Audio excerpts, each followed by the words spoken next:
সাভারে কুখ্যাত কুত্তা রনি আটক। সাভারে আবারও আলোচনার কেন্দ্রবিন্দুতে কুখ্যাত ছিনতাইকারী রনি মিয়া, যিনি এলাকা জুড়ে কুত্তা রনি নামে পরিচিত।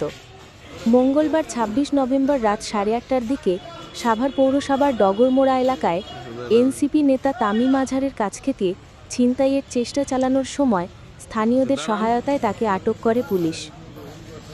আটক হওয়া রনি মিয়া বয়স ৪৮। তিনি ডগরমোড়া এলাকার মৃত আব্দুল গনি মিয়ার ছেলে। তার বিরুদ্ধে হত্যা, ছিনতাই, মাদকসহ একাধিক মামলা রয়েছে। দীর্ঘদিন ধরে অন্তত ৩০ জন সদস্য নিয়ে কুত্তা রনি চক্র নামে একটি বড়সড় ছিনতাই বাহিনী পরিচালনা করছে বলে জানিয়েছে পুলিশ। ভুক্তভোগী তামিম আজহার সামাজিক বৈষম্য বিরোধী ছাত্র আন্দোলনের সাবেক মুখ্য সংগঠক এবং জাতীয় নাগরিক পার্টি এনসিপির সাভার উপজেলা সমন্বয় কমিটির সদস্য।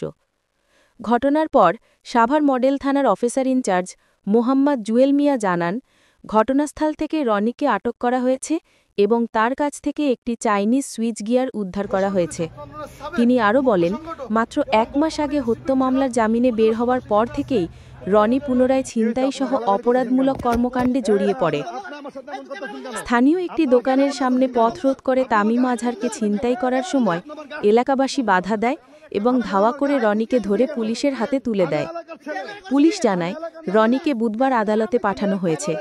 পাশাপাশি কুত্তা রনি চক্রের অন্যান্য সদস্যদের গ্রেফতারের জন্য বিশেষ অভিযান চলছে।